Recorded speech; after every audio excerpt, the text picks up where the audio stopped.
신바람 사연 아파트. 오늘의 사연 시작하겠습니다. 평생 가족을 위해서 헌신하겠다는 남편과 이혼을 하게 되었습니다. 남편이 헌신하겠다던 그 가족이 저와 이룬 가정이 아니라 자기가 태어나고 자란 원래 가족들 이야기였거든요. 남편은 30대 초반, 저는 20대 후반이 되어서 서로의 지인과 지인끼리의 소개로 처음 알게 되었습니다. 두 사람 다 나이를 먹을 만큼 먹은 뒤에 만남을 시작했다 보니 결혼을 전제로 만나기 시작한 건 아니었지만 어느 정도 그 부분에 대해서 염두를 하고 있었죠. 남편은 감성적인 것보다는 현실적인 생각을 많이 하는 사람이었어요. 둘이서 영화를 같이 한 편 보더라도 저는 장면 괜찮았던 부분을 이야기하는 반면 남편은 왜 등장인물들이 거기서 그런 행동들을 했는지 도무지 이해가 가질 않는다고 할 정도로 같은 사물을 두고도 보는 시각이 다른 사람이었죠. 처음엔 서로 다른 그런 성격이 결혼을 하고 나면 분명히 시너지 효과가 날 것이라고 생각했습니다. 손해보는 것도 지독하게 싫어하는 그런 칼 같은 성격이 저한테는 없는 장점이라고 생각했어요. 연애하면서도 은연중에 서로의 결혼관 이야기를 나눌 때가 많았고 그렇게 서로 결혼 생각을 하고 있다는 걸 깨닫게 되었을 때쯤 남편이 저한테 제안을 하나 해왔어요. 원래는 남편이 회사 근처에 방을 하나 얻어서 자취를 하고 있었는데 자기는 방을 빼고 부모님 집으로 들어갈 생각이라면서 말이죠. 저희가 결혼을 할지 안 할지는 모르지만 당장 앞으로의 미래를 생각하면 돈 한 푼이라도 아끼는 게 맞는 것 같다며 조금이라도 생활비를 줄여보자는 이유였습니다. 그리고 저한테도 가능하다면 부모님 집으로 들어가서 거기서 살면서 돈을 조금이나마 더 모아보라는 똑같은 제안을 해왔어요. 당장 출퇴근 힘든 것만 견디면 돈 얼마를 아낄 수 있지 않겠냐면서 말이죠. 연애 기간이 그렇게 길었던 편이 아니다 보니 남편이 모르고 있던 사실이 하나 있었죠. 제가 사회생활을 일찍 시작했기도 하고 무엇보다 저희 부모님 댁이 대중교통으로는 출퇴근이 아예 불가능한 지역에 있었다 보니 일찍이 중소기업 근로자 전세대출을 받아서 비교적 저렴한 비용으로 독립해서 살고 있었거든요. 그 사실을 그제서야 말해줬더니 남편이 대뜸 신혼살림은 그럼 그 집에 차리면 되겠다고 말을 꺼냈었어요. 그 전까지는 지나가는 말로 결혼에 대한 이야기를 나누었다면 신혼집이 해결되었다는 생각이 드니 곧바로 결혼 이야기를 꺼낸 거였죠. 그때만 해도 참 현실적인, 실로 남편다운 행동이라고 좋게 받아들였었죠. 요즘 반반 결혼이 추세라지만 어차피 신혼집으로 사용하기로 했던 제 집도 따지고 보면 전세의 대출도 남아있었다 보니 서로 돈을 합치는 것보단 생활비는 각출하고 각자 모아놓은 돈이나 벌이는 각자가 운용하기로 정했습니다. 결혼할 당시에 남편이 모아놓은 돈은 1억 조금 넘는 정도였고 제가 모아놓은 돈은 보증금에 이것저것 다 합치면 8천 정도 되었었어요. 사실 그 돈이면 새로 신혼집을 구해도 무방했지만 당장 제가 내고 있던 대출이자보다 더 좋은 조건은 없었거든요. 그럴 바에 돈을 더 모으자는 취지였고 저도 그 말에는 따로 이견이 없었습니다. 그리고 결혼식 비용은 각자 정확하게 절반씩 쓰기로 했어요. 돈을 모으자는 공통된 목표가 있었으니 허례허식도 생략하고 결혼식도 간소하게 올렸죠. 대신 신혼여행만큼은 14박 15일로 길게 유럽 여행 다녀왔네요. 결혼하면서도 양가에 지원받은 건 일체 없었습니다. 굳이 꼽자면 결혼 후에 시댁이나 친정 다녀올 때마다 조금씩 얻어오던 반찬 정도들 밖에 없었어요. 제가 살고 있는 빌라가 가격에 비해 평수도 15평으로 혼자 살기엔 더없이 넓은 편이었고 방도 나름 2개나 되었기에 신혼집으로 한다면 못할 것도 없는 집이었습니다. 다만 치명적인 단점이 하나 있었는데 집에서 제일 가까운 지하철역이 걸어서 거의 20분 정도 걸리는 곳에 있다는 점이었습니다. 저한테는 아무런 문제가 없던 게 집 근처에서 회사 근처까지 가는 버스가 있었다 보니 그걸로 출퇴근을 했었고요. 집 근처에 지하철역까지 가는 버스가 있긴 했지만 배차 간격 때문에 시간 맞추기도 애매하고 불편하기는 매한가지였어요. 특히나 남편한테 있어서는 매 출근길 퇴근길이 전쟁이었죠. 또 회사에서 멀기는 엄청 멀어서 남편이 힘들어하던 게 눈에 보였어요. 결혼 처음에야 가족의 미래를 위해서는 지금 힘든 것쯤 일도 아니라면서 괜찮다고 했지만 그렇게 출퇴근을 2년째 하고 있으니 남편이 아주 아침마다 저녁마다 힘들어 죽겠다며 힘들단 소리를 하기 시작했거든요. 출퇴근하는데 하루에 왕복 3시간을 길에서 버리는 게 아깝다는 말도 서슴지 않았고요. 그 시간에 대리를 뛰면 얼마를 버네 어쩌네 하는 걸 보니 이 집에 신혼살림 차리자고 했던 건 남편 본인이지만 신경을 안 쓰려고 해도 신경이 쓰일 수밖에 없었죠. 그러던 중에 서울 외곽 쪽에 급매로 나온 한 소형 아파트 매물을 발견하게 되었어요. 저희 부모님께서 노후 때문에 이것저것 투자처를 알아보시다가 발견하신 매물이었어요. 지은 지 20년도 훨씬 넘은 실평수 12평짜리 소형 아파트에 여전히 위치도 외곽이다 보니 남편 회사에서는 멀었지만 가장 가까운 지하철역이 걸어서 5분도 안 되는 거리에 있었습니다. 거기에 노선도 저랑 남편이 회사 출퇴근하는데 환승도 할 필요가 없는 노선이었다 보니 당연히 관심이 갈 수밖에 없었어요. 결혼하고 나서 여지껏 모은 돈이 얼마나 되나 다시 계산을 해봤더니 1억은 좋게 넘길 수 있겠더라고요. 그 와중에 저희 부모님께서도 이자 빼고 원금만 받을 테니 5천만 원을 빌려주시겠다고 하셨죠. 거기에 주변 시세 대비 훨씬 저렴하게 나왔던지라 그 집을 놓치면 정말 후회하겠다는 생각이 들었습니다. 제가 1억을 모았으니 남편도 못해도 1억 2천은 모았겠다 싶어서 남편한테 이 사실을 이야기했죠. 우리 돈 합치고 친정에서 5천 빌려오고 모자란 거 대출 한 1억 정도만 받으면 전세 말고 자가로 아파트를 하나 살 수 있다고요. 출퇴근도 더 편해지고 지은 지 25년이 되었다 하니 조만간 재개발 소식도 있지 않겠냐고 이야기를 꺼냈는데 남편 반응이 제 기대와는 정반대였습니다. 오히려 우리가 돈이 어딨냐며 코웃음을 치더라고요. 친정에서 빌려주기로 한 돈은 제일 나중에 갚고 대출 먼저 갚으면 우리 월급에 못해도 한 5년이면 다 갚을 수 있지 않겠냐고 했더니 남편이 한다는 소리가 자기는 모아놓은 돈이 하나도 없다는 이야기를 꺼내더군요. 결혼 전에 모아놓았던 돈은 어디 갔냐고 물었더니 그 돈으로 투자를 했다는 겁니다. 1억으로 부동산 같은 걸 투자했을 리는 만무하고 기껏해야 주식 정도 했겠거니 싶어서 그 돈은 일단 빼고 우리 집부터 장만하면 어떻겠냐고 물어봤는데 남편이 그 돈은 뺄 수 있는 돈이 아니라고 하면서 자기 돈 1억을 벌써 시어머니랑 신우가 시작한 식당에 지분 투자를 했다고 하더라고요. 그런 큰 결정을 왜 나한테 말도 없이 했느냐고 따졌더니 각자 돈은 알아서 관리하기로 하지 않았냐는 소리를 하는 거예요. 저는 남편에게 지분 투자를 했다고 했는데 그럼 매달 얼마씩 받기로 한 거냐고 물어봤습니다. 그럼 그 돈으로 대출이자를 충당한다 생각하고 대출액을 늘리면 되겠거니 싶었거든요. 그런데 남편이 당당하게 빵원이라고 대답을 하더라고요. 이제 막 오픈한 지 얼마 안 되었는데 열자마자 어떻게 정산을 받겠냐고 하더라고요. 장사가 궤도에 오르고 손익분기점 넘어야지 그때부터 정산을 받는 건데 그런 기본적인 것도 모르냐면서 말이죠. 물어보니 숨기는 거 없이 다 대답해주긴 했지만 전말을 듣고 나니 정말 어이가 없어서 말도 안 나왔어요. 알고 보니 신우와 시어머니는 가게 차리는데 얼마 내지도 않았더라고요.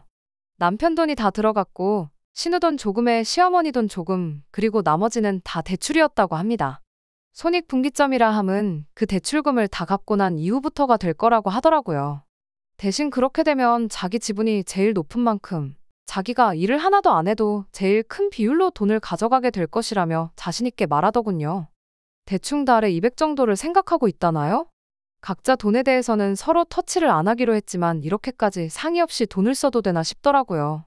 만에 하나 그 돈이 묵여있는 동안 목돈 필요할 일 있으면 결국 저한테 손을 벌려야 할 수도 있는데 어느 정도 귀뜸은 해줘야 하는 거 아닌가 생각했습니다. 남편한테도 앞으로 그런 일 있으면 귀뜸은 해달라고 그리고 정산받기 시작하면 그때는 나한테도 통보를 해달라고 부탁했죠. 결국 그 금매로 나온 집은 다른 사람의 손에 들어가게 되었어요. 그 후로 며칠 동안은 이사가는 꿈도 꾸고 속이 쓰려서 잠도 제대로 못 자고 그랬습니다. 그렇게 1년이라는 시간이 지난 얼마 전이었습니다. 여전히 남편한테서는 정산을 받기 시작했다는 소식에 대해서 듣지 못했어요.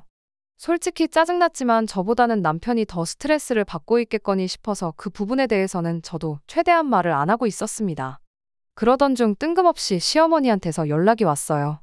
결혼하고 나서 시댁과 그다지 큰 교류가 없었거든요. 명절 포함해서 1년에 대여섯 번 찾아뵙는 정도였고 시댁에서 반찬 얻어오는 것 포함해서 시댁과 관련된 일은 남편이 혼자 알아서 하고 있었기에 무슨 일로 연락을 다 하셨나 싶었어요. 전화를 받자마자 시어머니는 대충 형식적인 안부만 묻고는 다짜고짜 요즘 힘들어 죽겠다는 이야기를 꺼내왔어요. 시어머니가 가게를 차리고 나서 몇 달 지나지 않아 길 건너에 바로 똑같은 음식을 취급하는 식당이 생겼다고 합니다. 음식만만 보면 시어머니 가게가 월등히 좋다고 하는데 그쪽은 체인점이라 가게도 넓고 인테리어도 깔끔해서 그런가 그쪽으로 손님이 몰리고 있는 실정이라고 하더라고요. 저는 그때까지만 해도 남편 돈으로 가게를 차렸는데 정산을 못 해주고 있으니 미안해서 저한테 전화를 하셨구나 하고 생각했어요. 그래서 저도 힘내시라고 고생하시는 만큼 손님들도 알게 되지 않겠냐고 한마디 해드렸어요. 그런데 알고 보니 저한테 미안해서 전화를 한 것도 아니었고 그렇다고 제 응원 한마디 듣겠다고 전화했던 게 아니었습니다. 시어머니는 우리 아들 통해서 우리 가족들끼리 동업을 하고 있다는 사실은 이미 알고 있을 테니 길게 설명은 안 하겠다는 말을 꺼내더니 난데없이 저한테 저도 한 가족이니 동업을 할 수 있는 기회를 주겠다는 말을 꺼내는 겁니다. 그러면서 더도 말고 덜도 말고 딱 1억만 투자하라고 하더군요. 말했다시피 그 체인점을 이기려면 일단 당신 가게의 인테리어부터 여러모로 재투자를 해야 할 것 같다는 말을 꺼내더라고요. 마침 옆 상가가 공실이 나면서 가게 사이즈도 확장을 할 수 있게 되었다고 저한테 투자할 기회를 준다는 듯이 생색을 내면서 말을 하더라고요. 남편이 현실적인 성격이고 제가 감성적인 성격이긴 하지만 도무지 동의를 할 수가 없었습니다.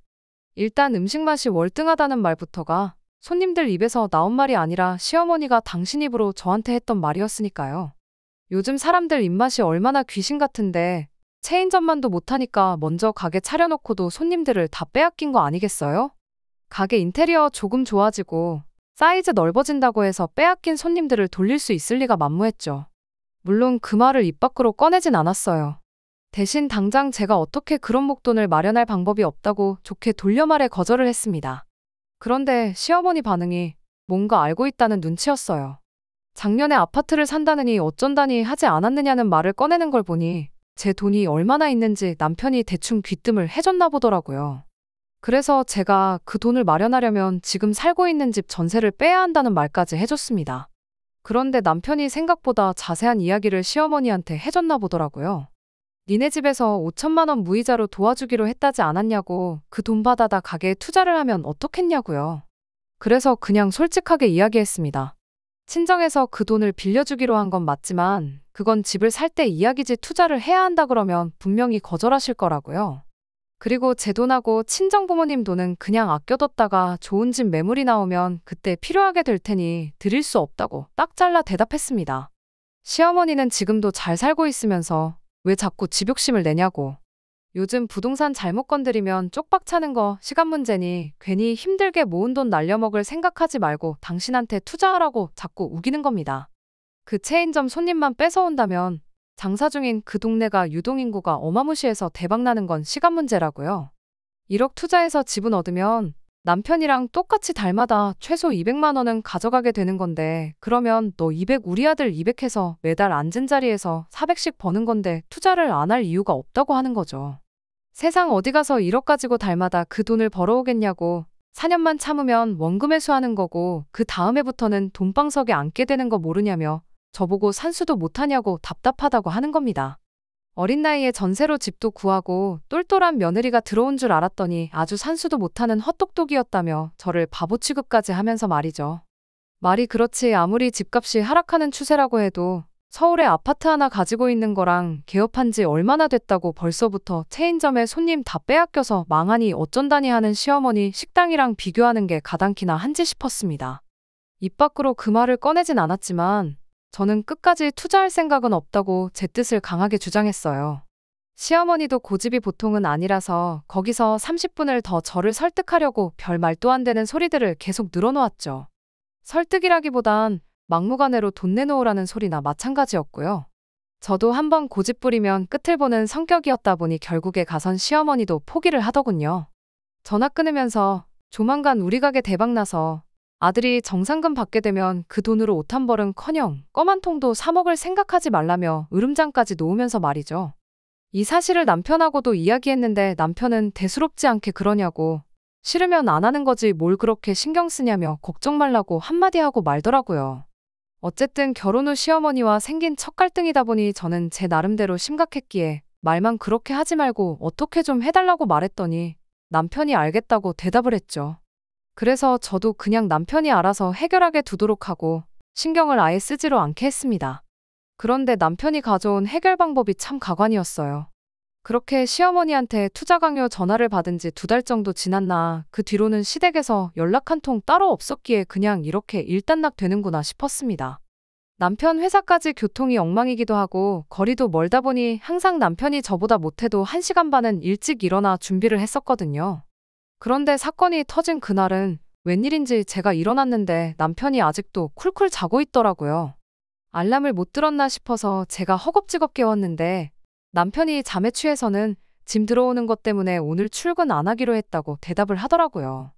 짐이 들어온다길래 뭐 회사에 새로운 장비라도 들어오는 건가 싶었습니다. 저도 출근 준비하고 나가야 했기에 쉰다는 사람 굳이 깨울 필요가 뭐가 있나 싶어서 자는 남편 그대로 두고 출근을 했죠. 궁금해서 일하는 중 남편한테 전화 몇 통 해봤는데 모처럼 평일에 쉬는 날이라고 깊게 잠이라도 든 건지 전화를 받지 않더군요. 모든 사건의 전말을 알게 된 건 힘든 하루 마치고 퇴근해 집에 돌아오고 나서였습니다. 문을 열고 들어가자마자 집안 꼴이말로 표현 못할 만큼 개판이더라고요. 남편이 혼자 집안 대청소라고 하고 있는 건가 싶기엔 옷방으로 쓰고 있는 방 앞쪽에 제 옷들이 지멋대로 널브러져 있는 게 청소를 하고 있는 것 같지는 않았어요. 그 와중에 옷방에서 그건 이쪽에다 놓으라는 시어머니 목소리가 들려오더라고요. 후다닥 옷방 쪽으로 가보니 남편이 낑낑대면서 시댁에서 봤던 시어머니 서랍장을 들어서 옮기고 있었어요. 혼자서는 힘에 부쳤는지 바닥 장판이 곳곳에 찢어진 흔적도 있더라고요. 제가 이게 다 어떻게 된 거냐고 물었더니 남편은 보면 모르냐고 대답하고 시어머니는 이게 다 제가 자초한 일이지 않느냐고 이렇게 됐으니 앞으로는 셋이 잘 살아보자고 가당치도 않는 소리를 하는 겁니다. 그게 무슨 소리냐고 다시 따져 물으니 상황이 어떻게 빚을 더 질 수는 없는 상황이다 보니 살고 있는 집 전세금을 빼서 가게 확장을 했다더라고요. 오갈 곳이 없어진 시어머니를 남편이 모시고 저희 집으로 온 거였고요. 그제서야 아침에 남편이 짐 들어오는 날이라고 회사를 왜 쉬었는지 이유를 알겠더라고요. 남편은 또 한 번 저한테 아무런 상의도 없이 혼자서 결정을 내린 겁니다. 시어머니는 뻔뻔하게 남편에게 월세는 매달 30만 원 정도만 내면 되겠다고 넓다더니 방도 아주 비좁고 볼품없다고 하더라고요. 정작 집주인인 저한테는 아무 말도 안 하고 있고 그 와중에 남편은 30 정도면 충분하겠다고 여름이랑 겨울에 냉난방비로 10,000원씩만 더 내시라 뭐 이딴 소리를 하고 있는 거예요. 그 와중에 또 시어머니가 한다는 소리가 그럴 게 아니고 당신이 넓은 거실을 대신 방처럼 써야겠다고 그리고 혼자 자취하는 신우를 불러다가 빈 방을 쓰게 하면 어떻겠냐는 제안을 하는 겁니다. 그래서 둘이 합쳐서 월세 딱 50만 원만 받으라고 말이죠. 그 와중에 남편은 또 좋다고 낄낄대더군요.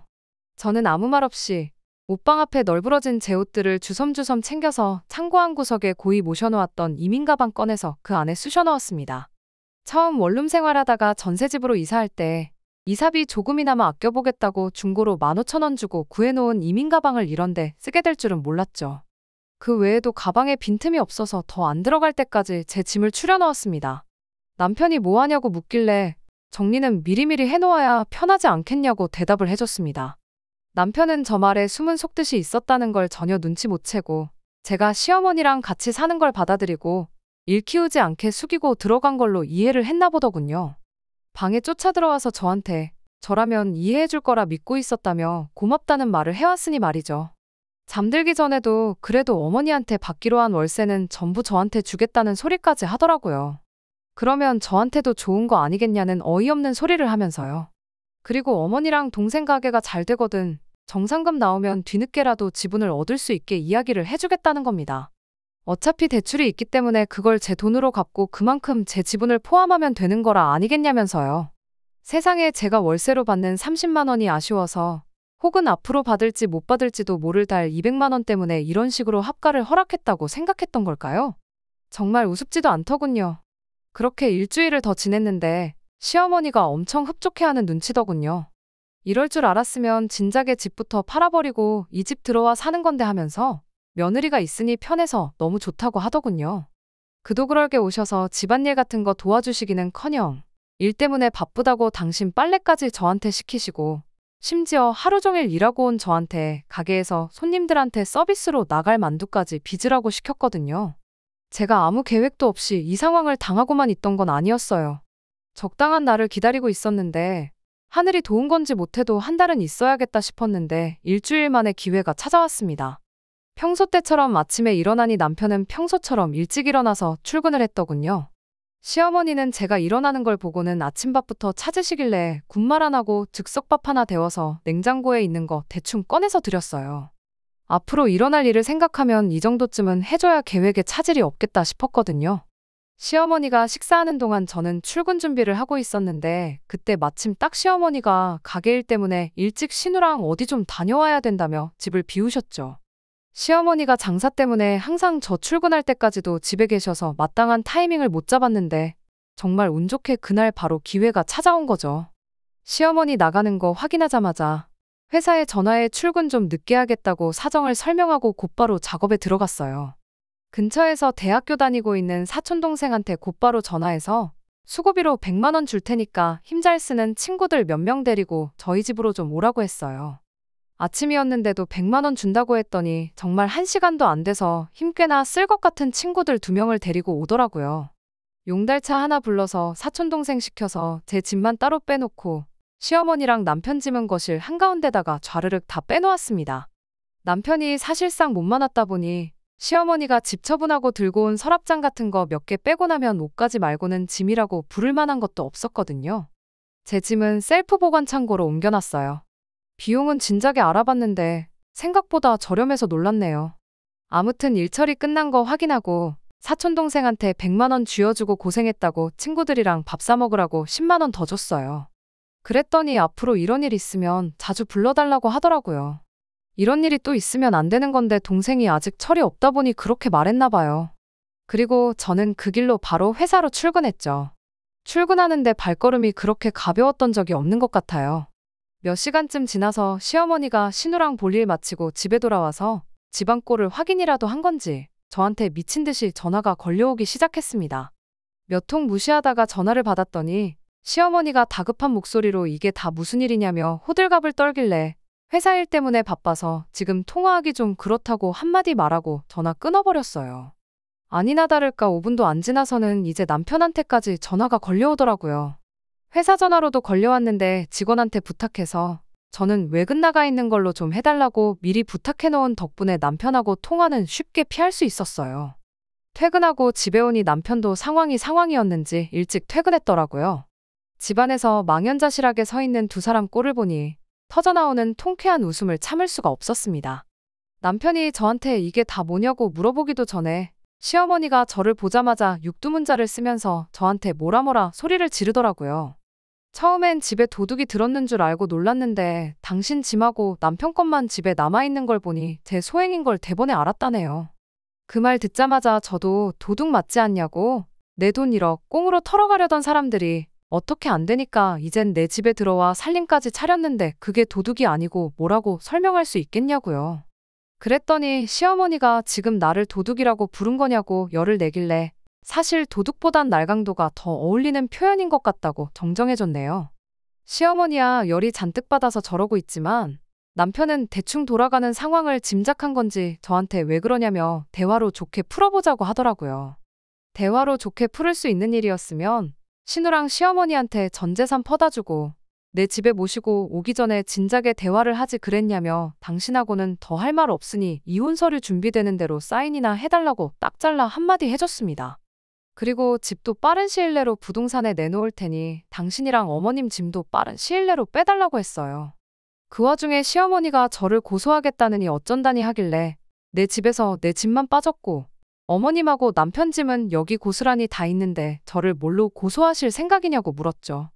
오히려 소송은 협의이혼 안 해주면 제가 걸어야 하는 거 아니겠냐고 당장 아는 변호사 있으면 누가 유리한지 상담이나 한번 받아보라고 해줬네요. 남편이 그럼 당장 어머님이랑 자기는 어디 가서 지내냐고 지낼 곳 찾기 전까지는 이 집에서 살게 해달라고 하더라고요. 그래서 신우네 집에 가 있으면 되는 거 아니냐고 했어요. 신우까지 불러들여서 나한테 월세 꼴랑 50 주고 내 가족이서 15평 빌라에서 살 생각 아니었냐고 그럼 8평 원룸에서 사는 신우네서 다 같이 사는 것도 별 문제 없는 거 아니냐고요. 신우도 월세 50만 원 받으면 한 푼도 안 내도 되니까 좋아할 거라고 그 집 가서 가족들끼리 알콩달콩 잘 살라고 했네요. 그리고 저는 근처 호텔 빌려서 거기서 잤습니다. 남편도 시어머니도 방법이 없으니 일단 신우네로 간 것 같더라고요. 신우하고는 정말 결혼하고 개인적으로 연락 한번 해본 적도 없었는데 신우도 이게 무슨 상황이냐며 어머니는 자기가 모실 테니 오빠랑 잘 풀고 이혼만은 하지 말아달라는 연락이 오더라고요. 남편하고 결혼 생활하면서 그나마 이성적인 생각하는 법 하나는 제대로 배운 것 같네요. 괜히 여기서 마음 약해졌다간 모르긴 몰라도 평생 이런 비슷한 일로 시달리게 될 건 안 봐도 뻔하겠다는 생각이 들었어요. 그래서 싫다고 거절했더니 신우가 가게 확장하는 것부터 인테리어까지 벌써 다 계약해 놓았고 공사 시작일이 언제니 하면서 그 와중에 위약금이 어쩌니 저쩌니 파토 내면 손해가 막심하다느니 이딴 소리를 하고 있는데 그걸 보니 신우도 보통은 아닌 것 같더라고요. 그 와중에 계약 파기하고 돈 돌려받아서 시어머니랑 남편 살 집을 구하는 게 아니고 확신도 없는 그 잘난 식당 공사를 강행해야 한다고 하는 꼴을 보니 말이죠. 사실 궁금하긴 했어요.